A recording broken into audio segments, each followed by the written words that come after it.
All right, we are on as far as it goes with YouTube and Twitch. Let me just grab my Twitch Twitch stream here, just so in case I get somebody that wants to ask us question or something. All right, cool. So we got that up. I got that. I think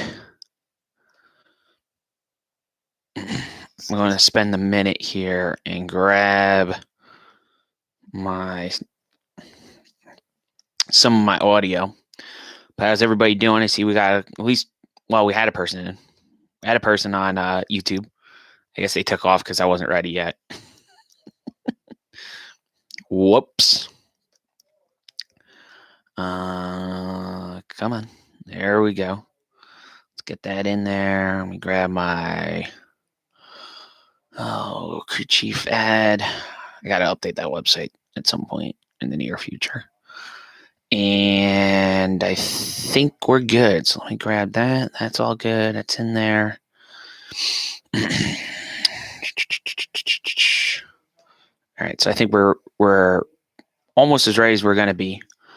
And that's good. So hopefully everyone's having a good Thursday, and welcome to the Crew Chiefs Corner podcast, the live recording. So this is the Twitch and YouTube stream. You're either watching on Twitch or YouTube right now. So thanks for tuning in. And those of you that want to go back and watch this can go back and watch the live record as well.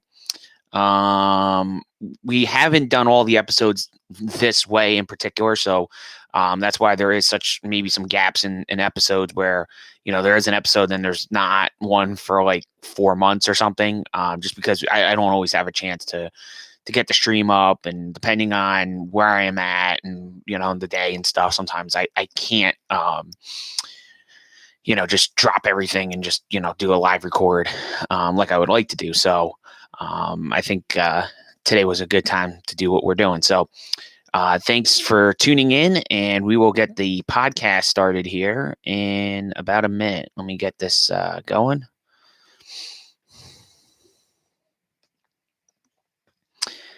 Hey, what's up, everybody? This is Bobby here from the Crew Chiefs Corner podcast, bringing you guys another episode here on a Thursday. So we're live here on a Thursday doing our live recording. So for those of you that are following along on Twitch or YouTube, thanks for tuning in. You can check us out on our social stuff. Obviously on Twitch, where it's Giants 02122, which is the username I use on pretty much all my stuff. So if you just search that username on Twitch or go to twitch.tv/Giants02122, that's where my live stream is currently, and then also we're on YouTube as well. So just search Crew Chiefs Corner on YouTube and you will find us there as well. So we do live stream as many episodes as we can. As I was just talking to the streamers before we got on, I don't live stream every single episode. I do as many as we can. There are times where I might pre-record something or something like that. So sometimes the live stream and live recording doesn't happen at the same time. But happy to get this one underway and really dive into Las Vegas. We had I would say 2 really exciting races, and then we had the Cup race, which depending on what your standpoint is on what an exciting race is, it was not the most exciting race.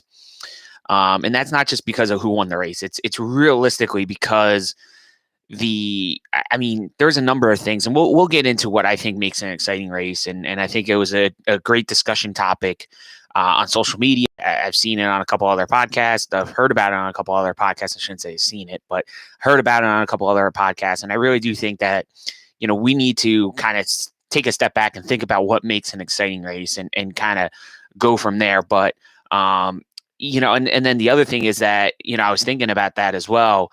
We talked about that a little bit last episode when we had our discussion about, sometimes the race on TV doesn't really portray what you could see in person. So kind of like, balancing that. Last episode I was talking about Richmond, where I was at the race, almost 3 weeks ago now. And then, you take a race like Las Vegas where you're not there, and you're basically forced to see what's on the TV, and you're not really watching some of the stuff. So we'll get into that. We'll break down, obviously, what happened with Joey Gase. Obviously, I had two different thought processes going into the episode on how I was going to talk about it, but I think realistically, the one I'm leaning more towards now will make sense once we discuss that. Then we'll talk the 2022 Xfinity and Truck Series schedules. So we'll talk about the pros and the cons of it. I was a little bit surprised that NASCAR changed up both series schedules as much as they did. I really thought it was just going to be a more or less a mirror job of what this year's schedule was, maybe with the, some of the dates they moved around with the Cup Series and stuff, but I did not expect to see Xfinity get a new track, the Truck Series get a new track, and then the dates, all kind of changed up. And then, the trucks didn't just get one track. They got two new tracks. Xfinity, like I said, has a schedule change that we'll get into. So it's just really interesting how that all kind of played out. Trucks are now back to 23 races on the season. They were at 22 this year, just as kind of like a 1 year dip. I don't know exactly why they lost the date. I would imagine, we'll figure it out at some point. But they lost the date one weekend this year, and then next year they go back to 23. The Xfinity Series stays at 33 races. They just basically took Mid Ohio out. And now the trucks are going to go to Mid-Ohio instead. And Xfinity is going to go to Portland, which we'll talk about that. And apparently they got a 3-year deal in Portland to run the Xfinity cars up there. And I don't know what the hell we're doing up there, but we'll discuss it. And then we'll talk about 2022 silly season. So I think we're going to get an announcement on Friday. GMS started hinting that they were going to announce a driver for their Truck Series program on Friday. I really, everything I've seen so far, the first thing when they just said they had a driver's announcement, I didn't really think too much about it. Then the next, there was like a tease that, ready to power up.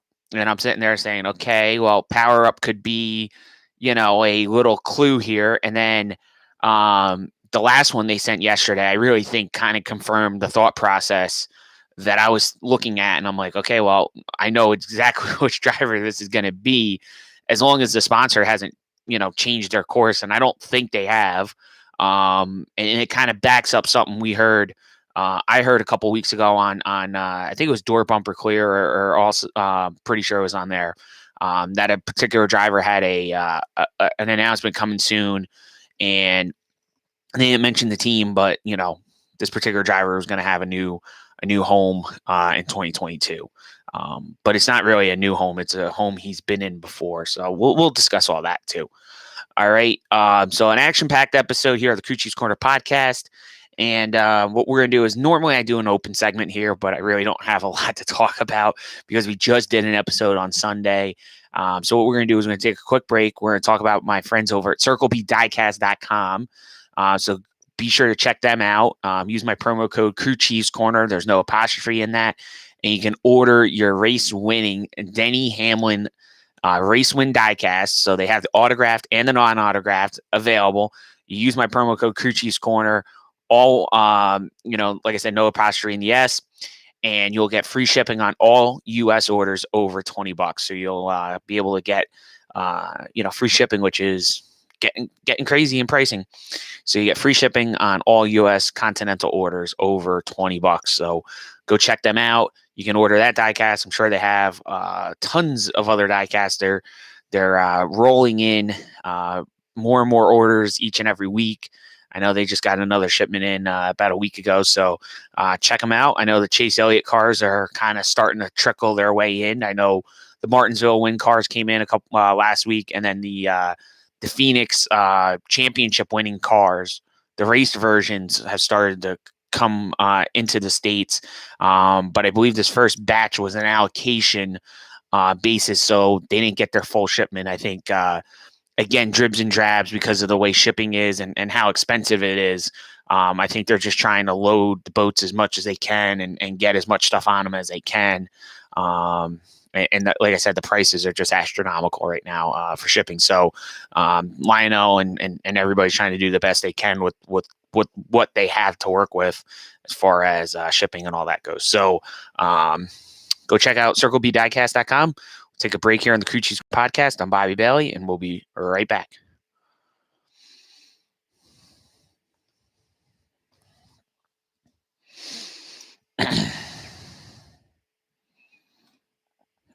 All right, so what we're gonna do is, I haven't done a diecast chat in a while because we haven't really done the live stream in the room in a while. So let me just show you a couple diecasts I've gotten over the last time since we did it, which is what I do as the things uploading to Anchor. So this is Brett Moffitt's car from last year. This is the Destiny's Homes car, which I'm pretty sure you can still get this one on Plan B sales. CircleBDiecast.com. I said Plan B sales because they're on the car right there. But this is a dual autographed car. This is actually a Harry Gant throwback. So we got Moffitt's autograph on the front windshield, and then on the rear we have Harry Gant's autograph on there. So a pretty cool car. The number 02 for Our Motorsports. Brett's in this car now this year full time. Missed a couple of races due to an illness, but he is full time in this 02 car this year. And Destiny Homes has been a partner of Brett's for the last several years. And this Harry Gant car was pretty neat. This was the Darlington throwback that he ran. And like I said, neat car. Let's see what else I got in here. I'm going to move the flag real quick because I want to show the other car off that I had come in recently.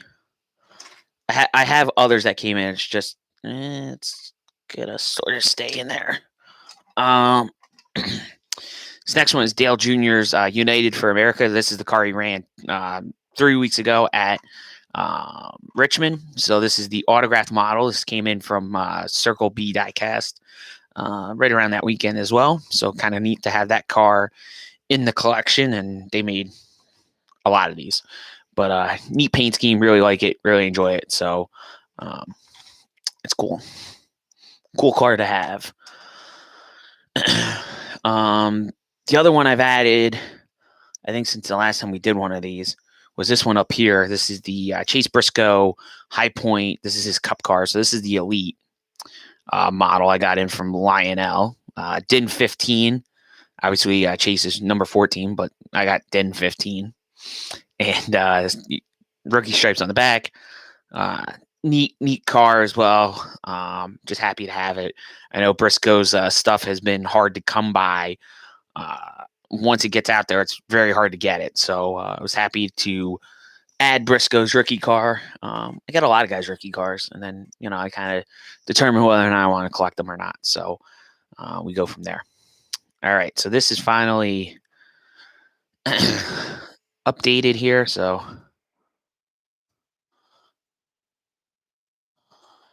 got that in. The one thing I forgot to do. I forgot to grab my intros. But I can do that after the episode. It's not really dependent on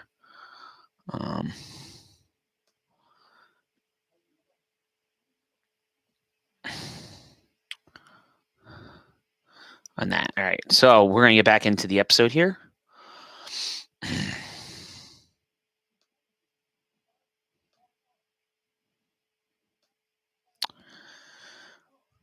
All right, guys, we are back here on the Crew Chiefs Corner podcast. I'm Bobby Bailey. So now we are going to discuss Las Vegas and what a weekend out there in Sin City. You had the trucks and Xfinity out there. It was the first race of the playoffs for the Truck Series, and I'll tell you, I mean, when you went into this into the playoffs, I think a lot of people said John Hunter Nemechek's your favorite or one of the favorites, and Sheldon Creed was becoming the other one. Creed was becoming the second favorite just because of how he won the last couple of races and realistically should have won the season finale at Bristol as well. I'm sorry, the trucks they're in their second round, not starting the playoffs. But going into the playoffs, you really thought that, like I said, John Hunter Nemechek was your favorite, and Sheldon Creed was kind of somebody you had to watch out for because he did get a win earlier in the season at Darlington, but then he started ripping off in that first round. He ripped off 2 wins, and he should have won Bristol had it not been for that late race caution and Chandler Smith kind of using him up a bit there and flattening his tire and then going on and winning that race, which Chandler Smith had to do in order to advance, and that was kind of, I think, what made the truck race so exciting. At Bristol was it was just so over the top with the aggression at the end by Chandler Smith going out there and winning that race. You don't really realize at the time, what impact that's going to have on the playoffs. And, you go out of Bristol and now you're in the round of 8, which is going to go to the round of 4. So these 3 races, Las Vegas, I believe they have Talladega, and then they have Martinsville or Texas. I forget. They have one of those races right before the end of the season that determine the Phoenix Final Four, for the championship. So this race is the last mile and a half or the second to last mile and a half of the season for the Truck Series. And, John Hunter Nemechek has won, or Kyle Busch has won every single one of these races. So going into it, everybody's picking John Hunter Nemechek. And I think what the prevailing thought was that this was going to be John Hunter Nemechek's championship to lose because, he's good at these mile and a halves. He's going to win it, Las Vegas, as far as it goes on paper. And then you're going to see him at Phoenix. And then he's going to get these next 2 races to kind of tweak the setups on the trucks and kind of, just go out and maybe, strategize a little bit, maybe take a gamble, stay out late in a race, come down pit road, take tires late, something to try to boost his chances of winning, right? But what happens is John Hunter Nemechek goes out and has a problem during the race, and he stops on the track not once, but twice. And I think NASCAR, I believe, ended up penalizing him. I believe he lost a lap in one of the situations because NASCAR determined that he was doing it basically on purpose. And then we had the other situation with Carson Hocevar, who was coming down pit road with a flat tire, and he spun. And I know they held him, but I vaguely remember whether or not John Hunter got penalized or not. But, nonetheless, I mean, John Hunter Nemechek had the 2 issues. And, we had the caution late in that race that gave Christian Eckes the shot to go out there and get the win. And here's a kid that, the last couple years before joining ThorSport was driving Kyle Busch trucks. And the irony is, I think one of the biggest reasons why Kyle Busch went and sought John Hunter Nemechek was he wanted a veteran presence in that stable. And, Kyle is only allowed to run 5 races a year. He's not allowed to run every single race. Part of that problem with where they were struggling the last couple of years is when they had Harrison Burton, Christian Eckes, they had Raphael Lessart, they had Todd Gilliland. They had drivers in there that were young kids, and they were struggling. And I think when Kyle got on the truck, Kyle was complaining about a lot of things. And, it sort of helped make the trucks a little bit better. But having a veteran in that truck is different than having a young kid who's just learning how to race. Realistically, when these guys and gals get into these trucks, they're just learning how to race in NASCAR. For the majority of these drivers' careers, they're running go-karts, they're running quarter midgets, they're running all kinds of different series, super late models and all the things of the like. And then they get in the trucks, and now they're learning how to drive on a mile and a half. They're learning how to drive at Daytona, Talladega for the first time. They know the short tracks for the most part pretty well, but they're learning these mile and a half tracks. And I swear the Truck Series, some guys do really well in the Truck Series and some guys suck in the Truck Series.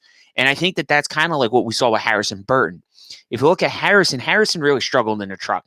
He never was really able to get a good feel of that truck and be able to go out and win races in it. And I think that was when Kyle Busch said, I got 2 young kids that don't know what the hell they're doing and they can't win races.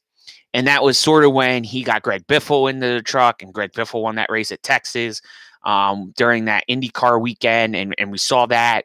And then, like I said, I think a lot of this all piled up into why Kyle went with John Hunter Nemechek this season. And kind of how this is intertwined is, Christian Eckes was in the 18 because of his relationship with Toyota. Christian has been a Toyota driver for a number of years, and Toyota was backing this kid basically to drive a truck at Kyle Busch Motorsports. And yeah, I know Safelight was sponsoring it and all, but he was put there because of Toyota. He wasn't put there because Kyle Busch thought Christian Eckes was the next coming of anything. He just put him in the truck because that's who Toyota wanted. And Kyle's got a really great relationship with Toyota, and that's what he elected to do, to keep the manufacturer happy, right? So Eckes gets out of the truck. He goes now to ThorSport, which is part of where some of our 2022 silly season news is going to come in here at some point. So Eckes is sharing a truck with Grant Enfinger because Grant Enfinger doesn't have sponsorship. So what ThorSport does is they take Enfinger out of the truck for the races. He doesn't have a sponsor, and they put Eckes in, even though Eckes doesn't necessarily have branding on the truck. What they're doing is they're getting additional support money from Toyota to put Eckes in that truck, and they're not going, they're not running races with nothing in their pockets. They're getting some additional money out of Toyota to run Christian Eckes in that truck. And the thought is that next year Eckes is going to get that ride full time next year, because there's no room at the end of Kyle Busch Motorsports. I'm assuming that you're going to see, Chandler Smith back in that 18 truck. I'm assuming that you're going to see John Hunter Nemechek either return to that Ford truck or Kyle Busch goes out and gets another veteran driver. I think Kyle kind of learned this year that he needs a veteran presence in that stable to keep those trucks running the way they need to. And I think John Hunter's got the right amount of experience. He's worked on his own stuff most of his life. This is really, this is probably the third or fourth opportunity John Hunter's gotten where his main job was just to come in and drive the stuff. Okay. When he was in the Truck Series a few years back, he was driving for, Nemco. He was driving for his dad and his family run team, and he was working on the trucks. I mean, I've had him on the podcast, back when we were doing online radio and stuff with Victory Lane Radio, and John Hunter was working on the stuff. He was staying up late at night, working on his equipment, working on his trucks, finding sponsors, doing all the stuff he has to do. Now he's just really working on sponsorship, and he's showing up and driving the trucks. That's all he's doing now, which is why I think you're seeing the success for him be even greater than it was when he was driving for his family team, because he had to put some of that energy that he's now being able to pour into preparing for races and other things. He had to put all that energy into helping his dad get those trucks to the track each week. So I think that's kind of part of it. I think obviously Kyle Busch Motorsports has some really good equipment, but I think that's why, Kyle, I think, sees the value of having that veteran presence. But for Christian Eckes, big win, first career win in the Truck Series. Obviously, as a part-timer, that's huge. But we know this 98 team is a very good team. I mean, Grant Enfinger has won races with this team. He's competed for championships. He won the regular season championship with this team. So, I mean, Christian Eckes didn't go from a bad organization to a really good one. He went from Kyle Busch Motorsports, which is pretty damn good, to ThorSport, which this season seems like they've gotten their act together a little bit. I mean, we know the last couple of years they were with Ford. I know the first year, was a disaster. Last year, they're kind of mediocre. I don't know really realistically nowadays with the Elmore engines, how much different the trucks really are other than the bodies. All right. It's not like the Ford Performance engines were the problems. That you can't say that. The problem is probably the body. But next year, everyone's going to have new bodies in the Truck Series. So Ford has already released theirs. Toyota just released theirs this past weekend at Las Vegas, which Kyle Busch comes out and drives the truck out and jumps out. And he's, showing off the new 2022 Toyota Tundra TRD Pro that they're going to run. Okay, so they're running this new, the best way to put it is it's basically Toyota's spin on an off-road vehicle. It's something to compete with the Ford Raptor, which is insanely popular. And it's kind of like what Ford's been, using for, the last several years as their like high performance truck. But now you're going to see Toyota's going to use their TRD Pro as what they're going to compete with. I'm assuming Chevy's going to release their new Silverado nose and truck the way it's going to look in the near future. I don't know if that means they're going to run a particular model, but we'll see what happens there. But all three manufacturers have brand new bodies going into 2022, and again, it's mostly hood, it's front grille, and the gate area is basically what's updated. And it's all those components are going to be composite, and then the sides, the fenders, in the middle of the truck is basically still going to be sheet metal, but not a full composite body for the trucks yet. They're sort of on their way there, but I think for right now is still kind of partial sheet metal, partial composite for the truck series, and I think down the road they'll fully go composite like Xfinity, and then Cup's going to be composite next year with the next gen car. So, like I said, big win for Christian Eckes, and let's get into the Xfinity Series race. So, the Xfinity race, again, best race of the weekend. I mean, what can you say? I mean, it's like weekend after weekend, we just see how great the Xfinity Series races are. These cars are really fun to watch in person, on TV. It doesn't matter. They're the best race of the weekend. I don't care what anybody says. That's the race that you want to catch every week if you can, because 9 times out of 10, they're going to put on a great show. And it was a great show at Las Vegas. I mean, we saw multiple different leaders. We saw, Austin Cindric lead part of this race. We saw Justin Allgaier lead a bunch of this race, and just different guys coming and going. You had part of the race in the sun, part of the race in the nighttime. You had the twilight, all that stuff, and it changed the track. I mean, Las Vegas was so temperature sensitive. You had a lot of comers and goers. So overall, good race. Really happy for Josh Berry to pick up another win, his second career win in the Xfinity Series, driving for Junior Motorsports, going out there, filling in for Michael Annett. And you just begin to see the talent that Josh Berry brings to the table. And this is the thing that we've talked about a few times on here, is Josh Berry is the example of what racing used to be. It used to be that a guy used to be talented, at a local short track. He'd be a track champion at a Hickory, or Greenville's Pickens, or you name your short track in the Carolinas.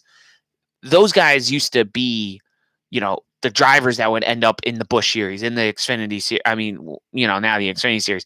Those would be the guys that would end up in Busch. Those would be the guys that would end up driving in Cup. That local grassroots driver would go out and impress her owner or somebody that has a connection with an owner and say, hey, you got to give this guy a chance.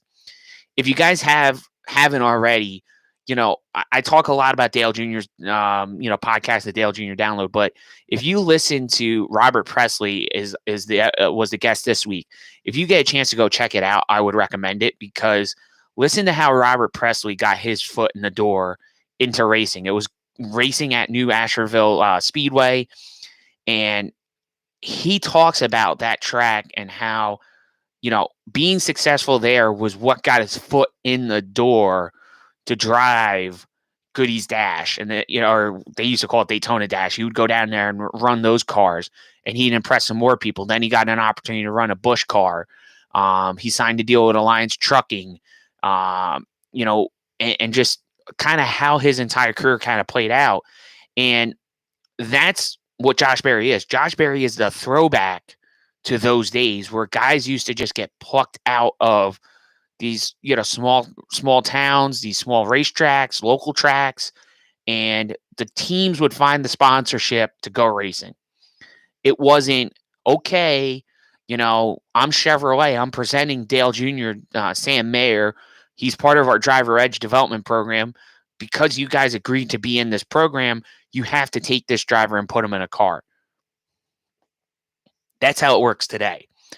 Yesteryears, it was really Junior would go out and find a kid that was really talented, put him in a car with a sponsor already kind of there. He would have like a pilot flying J. He would have that kind of sponsorship already in hand. And the sponsor would trust Junior's team enough to put the most ever behind the wheel of that car, or go and do it. But today the dynamics are so different, especially in the Xfinity series, because the Cup guys come down and run Xfinity. I mean, they used to do it all the time, but nowadays there are companies that would rather be partnered with a Cup guy coming down and running an Xfinity race than being partnered with a unknown commodity, Josh Berry. And that's the problem with the series. And it's not, and listen, this is not a new phenomenon. This has been going on for years. You look at Mark Martin, Dale Earnhardt, Darrell Waltrip. You pick your favorite driver from the late 80s, early 90s. Guys used to come down and run Xfinity all the time.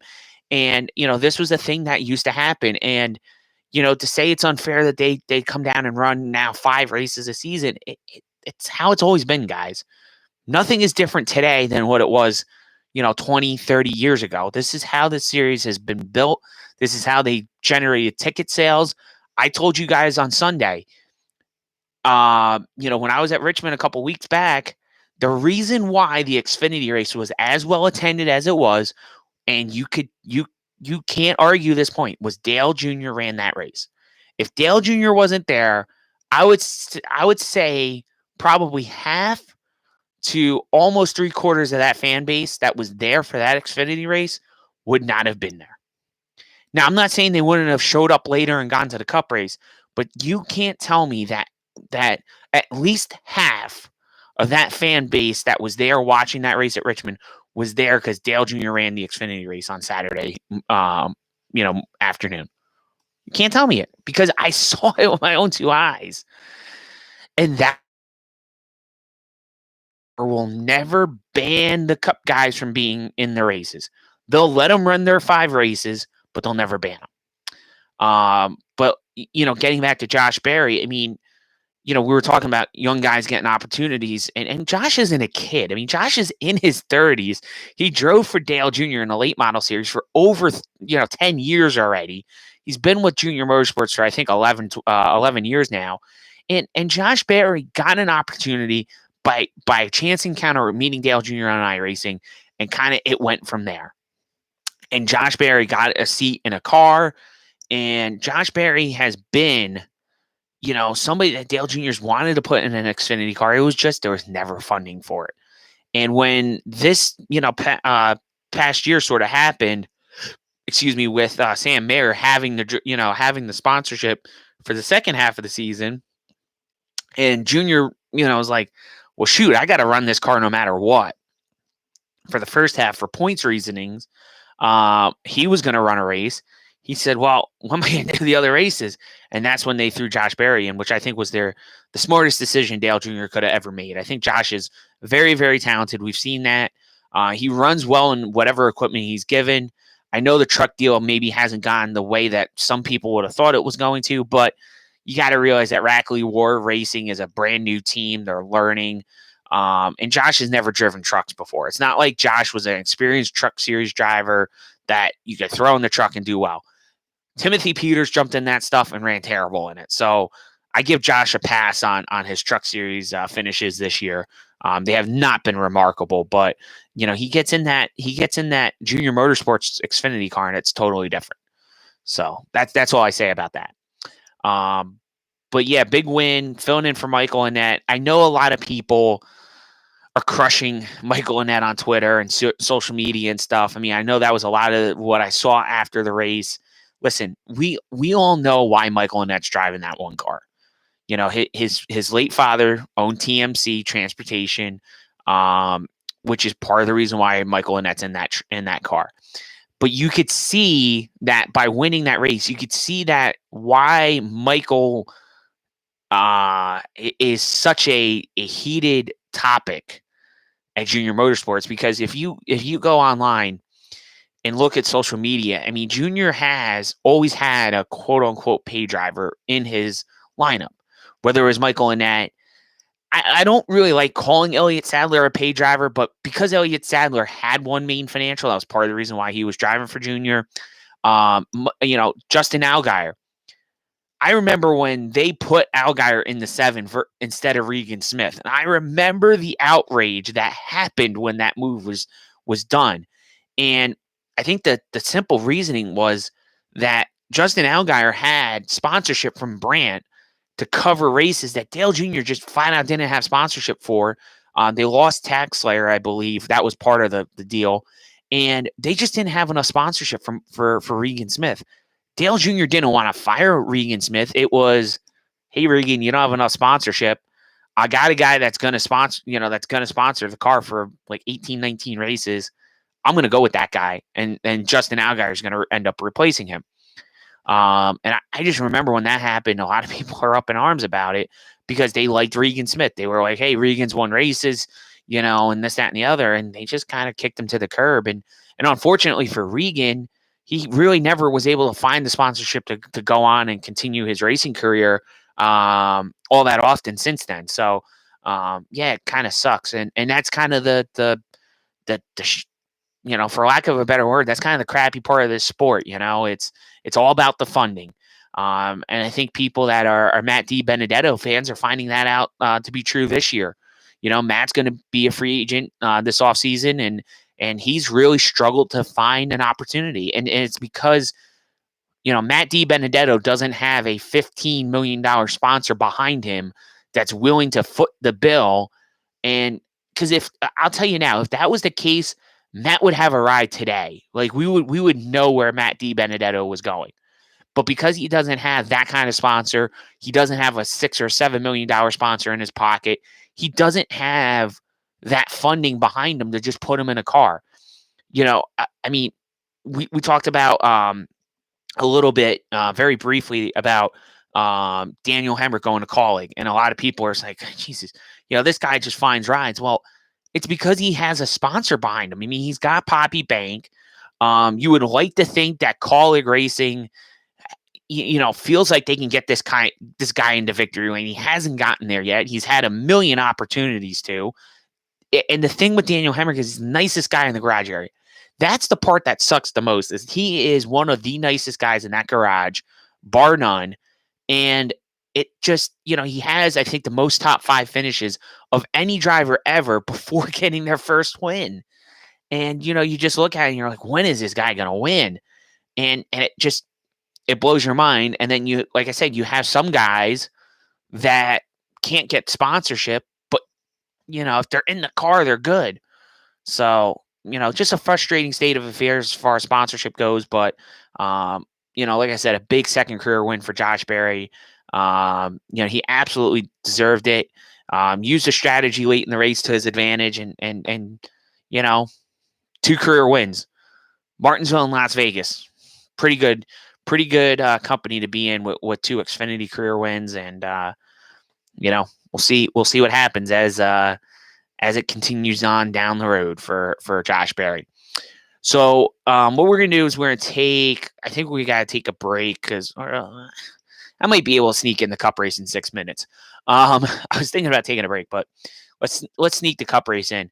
Overall, the cup race, not exciting, very boring for the most part. This 550 package, I mean, we've talked about this quite a bit on the show. I think the 550 package is just doesn't do anything for me. It's just not exciting racing. It's just, there's a lot of side-by-side, which a lot of people are going to go, well, isn't that what you want? But I think those of us that have been fans long enough, you realize that sometimes side-by-side racing can get boring. The guy can't get can't complete the pass. Guy can't get the run. And then you have situations where you have, guys, you're coming up on guys, lap cars, and you can't get around them. We've seen that hang up, especially like at Dover. I've seen that a few times. We saw it a little bit. I mean, there was a particular driver that was definitely my what an idiot for the week. Cody Ware. I mean, I don't know what. I mean, listen, I understand that his dad is 3/4 of the reason why he's racing, but my God, I mean, he was aloof. And I don't know what it's been with him this year. He's just been in a lot of guys' ways during these races. And I know Rick Ware doesn't like the bad publicity that they get a lot, but this was square. Like Cody, the way Cody was driving, is squarely on Cody Ware. He's not giving guys corners. He's not letting the leaders get to where they need to get around him.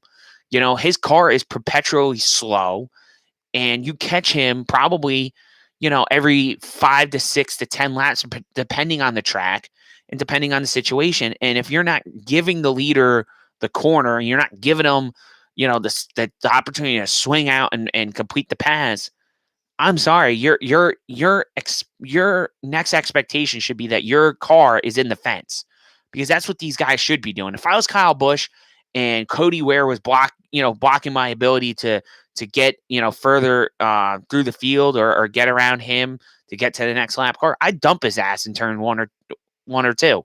I'd just dump him. At the end of the day, I mean, yeah, you don't like people seeing guys destroying people's cars and getting people hurt. But if you're going to drive like an idiot, well, guess what? There should be a repercussion to it. And I just don't understand why he doesn't get wrecked more. To be honest with you, I mean, these guys got to take a stand. That's the bottom line, and people don't see it. The average fan doesn't see it. I don't think they see it. At least I don't think they do. Maybe some people do, but Rick's business model is to make money. But I don't know how the hell you make money when you're wrecking as many cars as he's wrecked this year. They go down to Daytona, all three of them wipe out. This past weekend they have supposedly a hub failure that causes the tire to blow off of Joey Gase's car, which goes in backwards into the wall, and NBC can't even get you a freaking clear replay because too busy covering Chase Elliott or something on the racetrack and not paying attention to what's going on. And you just you see that Joey has to go to the hospital. I mean, thank God he's okay. But his car is airborne and stuff. I mean, it's just stupidity at a Rick Ware, and it's not the first time we talked about it. Won't be the last, because I don't really expect a big change. I know the new car's coming. I know supposedly they're going to go down to 2 cars and run them competitively. I'll wait and see what happens. But I'm not going to hold my breath over it. I think it's kind of bad. Denny Hamlin goes out and wins a whole home race. I mean, there's not much else you could really say. He just goes out and dominates late in the race and just, picks up. And obviously with this win in Darlington, I mean, he's won the first 2 races of each round. Race of each round, I should say, the first 2 rounds. And, he looks like he's going to be a Final Four favorite.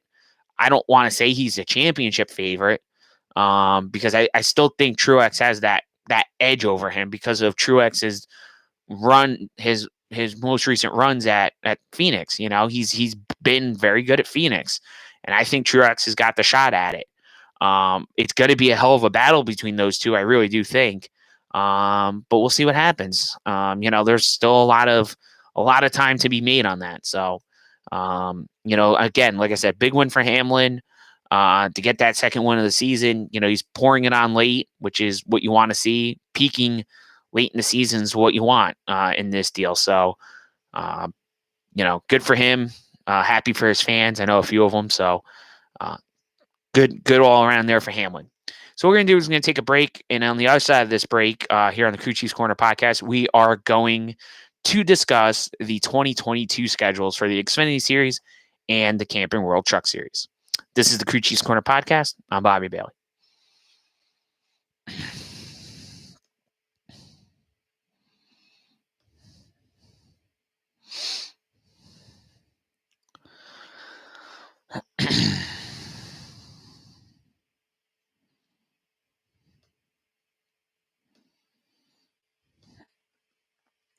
All right, guys, it's just uploading to the cloud. So it's going to take like maybe a minute or so.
All right, so now that is in. Let me change this.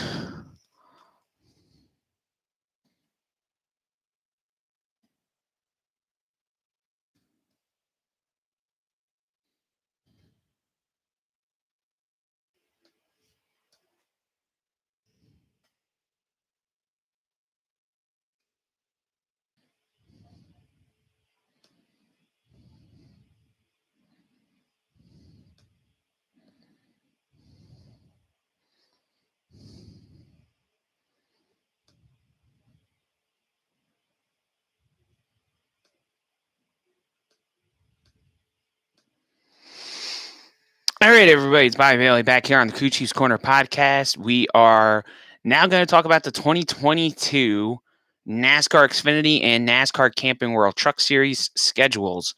So I have the schedule here in front of me now that the website wants to reload. gotta love it. All right, so let's go through the Xfinity Series schedule. So the season starts out at February 19th at Daytona. Then it goes to Auto Club. It goes to Las Vegas on March 5th. Then March 12th, it goes to Phoenix. Then we go to Atlanta, Coda, Richmond, Martinsville. Talladega is April 23rd. Then the 30th, they're in Dover, Delaware. So that'll be a race I'll be at. Darlington, May 7th. May 21st, All-Star Weekend at Texas. The Xfinity Series will be racing there. Then they go to Charlotte for the Oval. Then the first major change as far as tracks go, dates are swapped. I don't remember every date swap. But the first new track that the Xfinity Series, or I believe the only new track they're going to this upcoming season, is going to be Portland. So they're going to Portland. I don't think it coincides with IndyCar per se, but they're going to go up and run Portland International. It's a track that the Truck Series ran on for a couple years in a row back in the late 90s, early 2000s. So NASCAR's headed back there. With the Xfinity cars, this is kind of like a swap out for Mid-Ohio. So Portland for Xfinity. Then they go to Nashville Super Speedway on the 25th. Note the couple-week break there for Xfinity. Then they go to Road America. Then they go to Atlanta again. Then they go up to New Hampshire. Then they go to Pocono. Then they go to Indy for the road course. Then they run Michigan, Watkins Glen, Daytona, Darlington, Kansas, and Bristol. Remember, Kansas is swapped into that spot because on the Cup side, that's the first round of the playoffs for the Cup cars. The first playoff race for Xfinity next season, instead of this year, which was Las Vegas, next year it will be Texas. Then they do Texas, Talladega, Roval, which is the same block of 3 races that the Cup Series will have for their second round. That will be the first round for Xfinity. Then they go to Las Vegas, which will be later in the season. It'll be in October. Then they go Homestead, Miami, Martinsville, and Phoenix to round out the season. Overall, I think the Xfinity Series schedule is pretty much what it was this past year. You just swap Mid-Ohio for Portland. I don't know really what that's going to do, but if that's what they want, that's what they want. I know it's going to be interesting to go to a track for the first time for the series, but I think NASCAR, they got to do something every year. They got to do something to change it up so that they don't keep the same schedule year after year. I think that's a kind of a thing they've learned. I think it's, we had the schedule never changed for 5 years in a row, and I think it was pretty boring at that point in time. But I think they've made a lot of changes, which ticks off a fan, ticks off anybody whenever there's change. Change is not always well received in life, so I think that's maybe something they're gonna have to think about going forward. So now I have the Truck Series schedule right after that. So the Truck Series, like I said, are going back to 23 races this upcoming season, an increase of 1 over last year. So the trucks start out February 18th on Friday at Daytona. Then they go to Las Vegas. Then there's about a 2-week break. Then they go to Atlanta. Then they go to Coda. Then they go to Martinsville. They run Bristol Dirt. Then they go to Darlington. Then they go to Kansas. Then they go Texas for All-Star Weekend. Then they go Charlotte for the Oval. Then they go to Worldwide Technology Raceway on June 4th, which is the race the day before the Cup Series runs at Worldwide Technology Raceway for the first time ever. Then it's Sonoma, which is the first time the trucks are going to Sonoma, I think, ever. Then they go to Knoxville the weekend after. Then the weekend after that, they go to Nashville Super Speedway. And then July 9th, the Truck Series go to Mid-Ohio. So it's the first time that the trucks will be at Mid-Ohio. That is kind of like the replacement for Mid-Ohio. At least they're still getting a NASCAR race, but it's the trucks versus Xfinity. And then there's a couple of race week break, and then Pocono is now the new season finale for the Truck Series for them. Then the playoffs. This is the first round is going to be Lucas Oil Raceway. I mean, what a great idea NASCAR had. You're going to take worldwide technology out of that playoff bracket, and you replace it with Lucas Oil Raceway, I think, is a home run. That also lines up with Indianapolis race weekend for the Cup and Xfinity cars.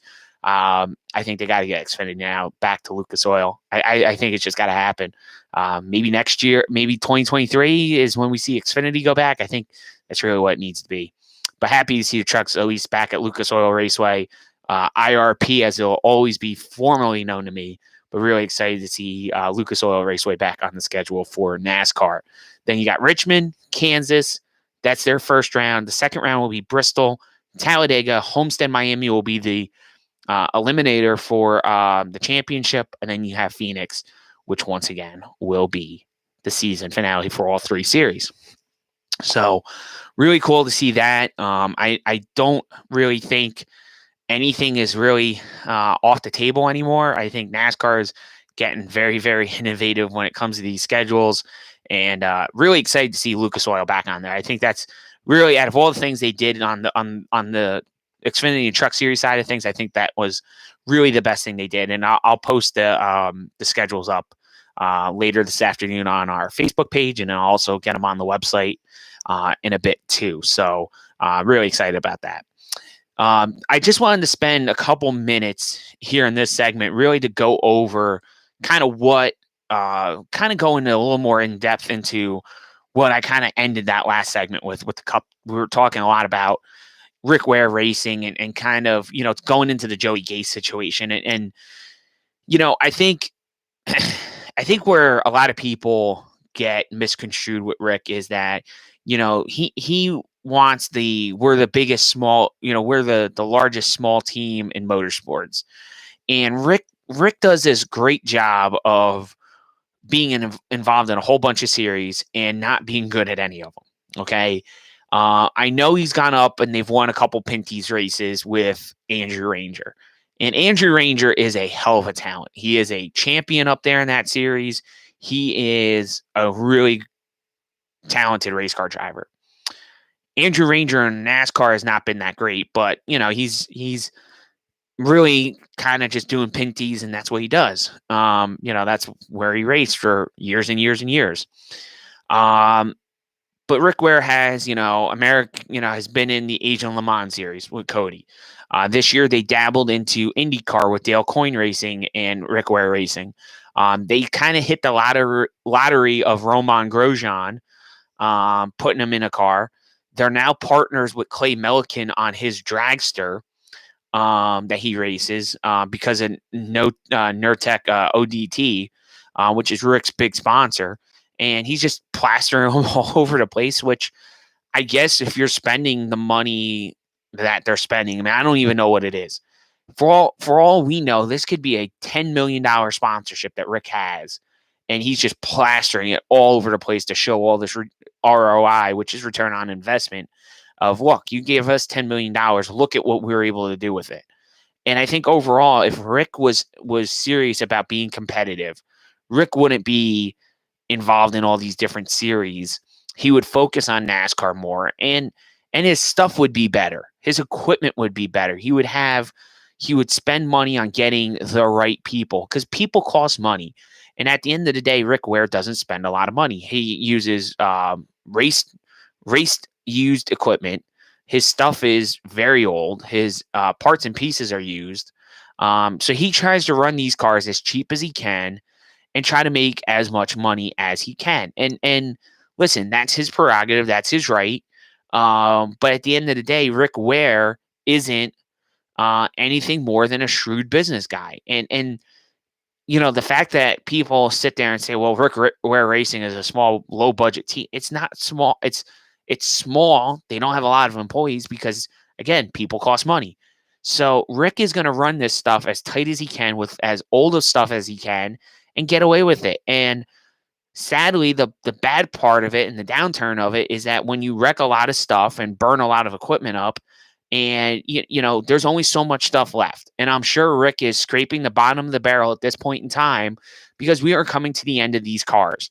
And at the end of this season, these cars are going to become basically Xfinity cars, and an Xfinity team is going to be able to buy that, which is part of the reason why I think Rick is going to just keep everything he's got, and they're going to probably run 2 or 3 Xfinity cars next year because Rick's going to have all these Cup cars, and he could take one of these Cup cars and probably for, let's say, $10,000-$15,000, convert them into an Xfinity car and go out and race them. That's what Rick Ware is going to do. I wouldn't be surprised if he doesn't do that, or he doesn't get back involved in ARCA somehow and take some of this Cup stuff and go run ARCA with it, because you can make them ARCA cars too. So at the end of the day, Rick Ware is gonna do something with these cars.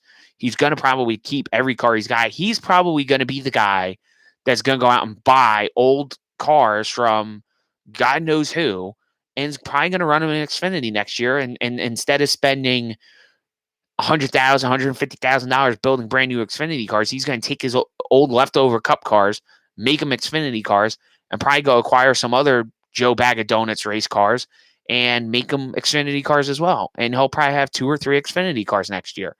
He'll probably have the 2 Cup cars because that's what he claims he's going to run. And he's gonna spend the money supposedly on getting these cars, and we'll see what happens. But when you run things as cheap as he does, you're gonna have failures, and you feel bad for him. You shouldn't feel bad for him because he knows what he's doing. Rick isn't doing this because someone's putting a gun to his head and said, Rick Ware, you got to run a NASCAR stock car, or I'm insert NASCAR executive here. You have to run these cars because we need car count to collect our TV money. I mean, that's what it used to be. It's not like that anymore. But I don't get it. And thankfully, Joey Gase was able to walk away from that accident unscathed. I know he had to go to the hospital and get checked out, and he got evaluated and stuff, but thankfully, no major injuries of what we know, and hopefully there was no minor ones either. So hopefully Joey's just able to get back in the car this weekend at Talladega. He's on the entry list, so haven't heard any updates since then. So hopefully Joey's all right. But I really hope Rick's program they turn it around over there before somebody gets seriously hurt. So that's that. The other thing is we want to go over 2022 silly season. Basically, GMS Racing has been teasing a driver announcement the last couple of weeks. It seems like now that there's a target acquisition power on. They teased a little bit of the paint scheme. I tried to get a really better shot. I didn't want to get the shot I had of it, which is got the big play button over it, and it's kind of dark, but it's a bright yellow scheme. It has looks like some power design in there, with the lightning. And if you look at the way that paint scheme's done, and you compare it to Grant Enfinger's champion car truck that he's run this year at Cody Robar's team, you could really see how similar those cars are. And I think that's what it's going to be. I think Grant Enfinger is going to return to GMS. I know he drove for GMS and ARCA, and he did run for them part-time in the Truck Series. Then he ended up getting fired from there, or let go, I should say. And I think he's back. I think he's back full-time. I think we find that out on Friday down at Talladega. And it'll be, I think, a big news for Grant. And I think it's really a step in the right direction. I had somebody reach out to me and ask me about GMS's Cup car. The last I heard was Ty Dillon is going to get that seat. Don't know much more details about it other than that. I don't know if it's full-time, part-time. We haven't heard about a charter yet either. So really don't know what's going on with that. But I would say Ty Dillon's the favorite in the clubhouse for GMS as far as their cup deal goes, and we'll see officially tomorrow what happens with Grant Enfinger in that 23 car and the 23 truck. But that's expected to be announced tomorrow at Talladega. So we'll go with that. We got a few more minutes here on this segment, so we'll do our Talladega preview. Basically, as I do every time we do a plate race, I mean, it's a crapshoot. You can pick whoever the hell you want. In the trucks, I mean, it really is open season on whichever driver you want to pick. I don't really have one person I could sit here and say, hey, this is the guy I'm going to go with. I would say that, John Hunter Nemechek needs a great race. I think John Hunter's got the experience enough to win this race. I think him, Matt Crafton would be another guy I would kind of pick. I think those are guys to watch for. Xfinity, there's a lot of drivers that are desperate for wins in that series as well. But I just think overall, looking at who's been good at the plate races this year in Xfinity, I would. It'd be hard to pick anybody other than a Kaulig car. I really think Justin Haley's got a shot at getting this win. I know the dude needs a win, so I'm going to go Justin Haley for the Xfinity series. And then Cup, I mean, my gosh. You could look at stats. You could say Brad Keselowski. A lot of people are going to pick Brad. I know Logano's going to get some choices. I know the Fords are going to be what people are going to pick. But what I caution people in on is there's guys that like Christopher Bell needs to win. Toyota's been good. There's going to be a surprise winner, I think, on the Cup side of things. I know a lot of people are going to pick Ryan Blaney because of his wins at Talladega recently. So there's a few people right there I just gave you that you could watch out for.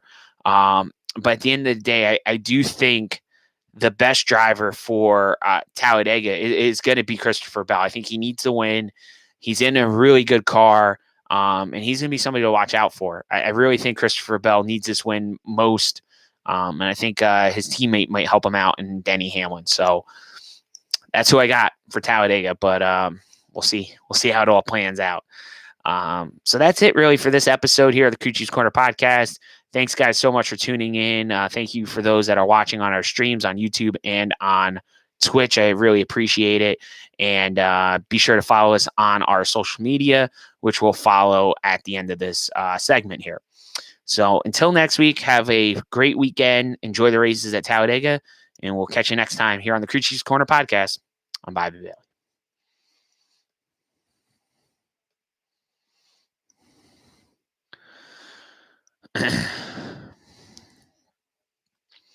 All right, guys, thanks for tuning in. We'll catch you guys next time.